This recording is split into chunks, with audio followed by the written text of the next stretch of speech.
To like-minded individuals, we are consorting with assorted, some willing, others not so willing. Our representing representatives, serial gun-grabbing politicians attempting to seize your life and liberty. Dianne Feinstein, spelled F-E-I-G-N, Stein, and other crypto-fascists boldly proclaiming military veterans to be domestic terrorists. I know that's trite, and I know it's old news. But where's the outrage? Enough. Where is the accountability? Who is going to hold their feet to the fire? They get away with sedition.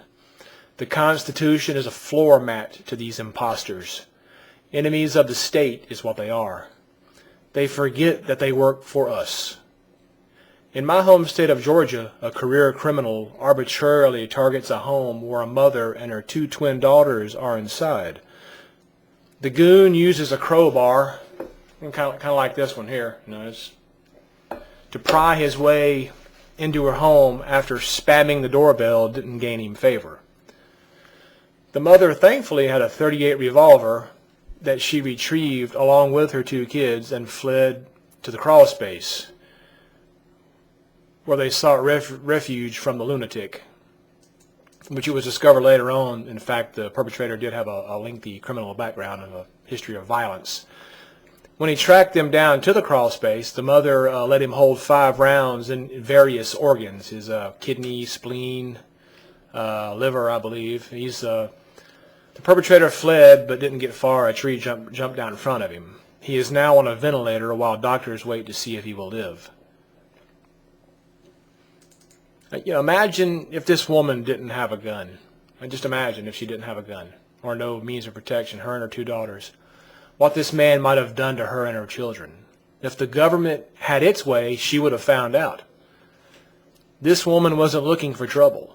It reminds me of another story a year or 2 ago where a couple of violent felons broke out of prison, and others may remember this story as well, and went on a murder spree. The unlucky victims were a doctor, his wife, and 2 daughters.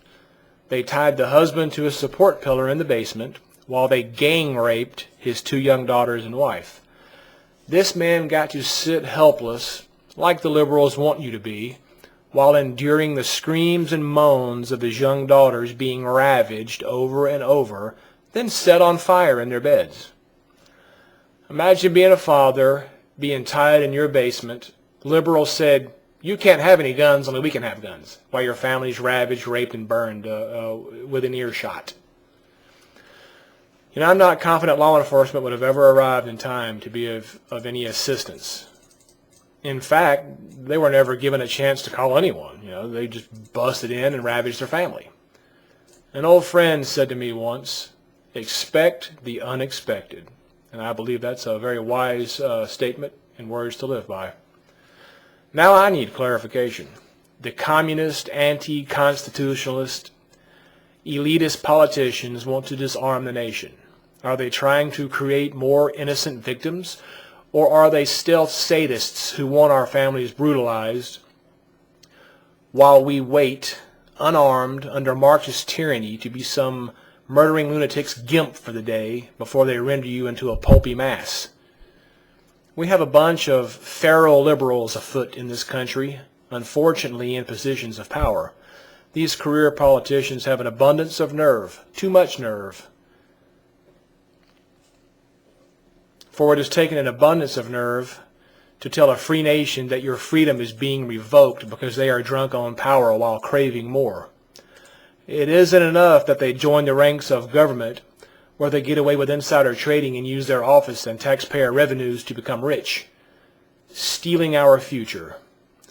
If the supine people do not wake up, as T.S. Eliot wrote in his poem The Hollow Men, America will die with a whimper, not a bang.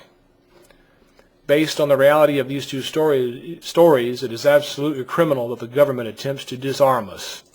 It's criminal constitutionally and civically. They apparently want you to be sitting ducks. When the criminal minds that aren't in government discover no one is armed, they will have a field day. Is this what the government wants? A nation of thralls, socially engineered to be dependent on them? Entangled in a diverse web of deceit? Waiting to be violated by a psychopath? It seems so. I am incredulous, and I'm sure you are too. Thanks for listening.